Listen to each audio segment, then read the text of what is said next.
আজকে রান্না করা হয়েছিল চিকেন কষা আর ফ্রাইড রাইস। ফ্রাইড রাইসটা যেমন ঝুরঝুরে হয়েছিল, চিকেন কষাটাও হয়েছিল ঠিক ততটাই টেস্টি।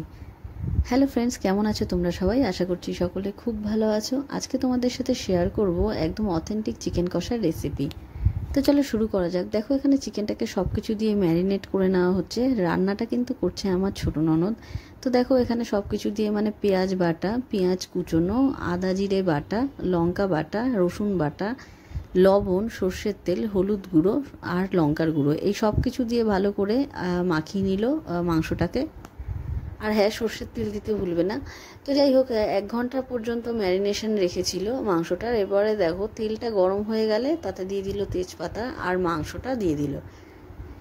এই প্রসেসটা ভীষণই স্লো প্রসেস, মানে মাংসটাকে কষিয়ে কষিয়ে ভালো করে রান্না করতে হবে। যখন প্রথম অবস্থাতে কষানোর সময় ফ্লেমটাকে হাই রাখবে।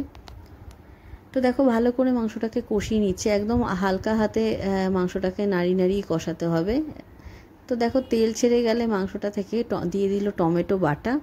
টমেটো বাটা দিয়ে ভালো করে আবার মাংসটাকে কষিয়ে নিতে হবে। এই প্রসেসটা ভালোভাবে ফলো করতে হবে, যে তোমার একটু ধৈর্য ধরে মাংসটাকে কষিয়ে কষিয়ে রান্না করতে হবে। তো দেখো, ভালো করে এটাকে নেড়ে চেড়ে নিচ্ছে। এরপর এটাকে ঢেকে দিয়েছিল। তো দেখো, অয়েল সেপারেট হয়ে গেছে ভালো করে। আবার ভালো করে নাড়িয়ে নিচ্ছে। আমরা এখানে হালকা একটু জল ব্যবহার করব। তোমরা যদি চাও জল ব্যবহার না করতে, তাহলে না করতে পারো, কিন্তু আমরা এখানে অল্প জল ব্যবহার করেছি। তো দেখো, জল দিয়ে আবার ভালো করে একটু নাড়িয়ে নিল। এবার এটাতে একটা বয়েল আসার অপেক্ষা করব আমরা। তো দেখো, বয়েল এসে গেছে, আমাদের মাংসটা একদম রেডি। এবার নামানোর আগে জাস্ট গুঁড়ো গরম মশলা দিয়ে দিলেই আমাদের মাংসটা রেডি হয়ে যাবে।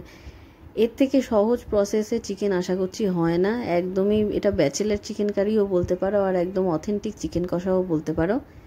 তাহলে তোমাদের রেসিপিটি কেমন লাগলো অবশ্যই জানিও। আর ভিডিওটি লাইক করো, শেয়ার করো, কমেন্ট করো। Thanks for watching.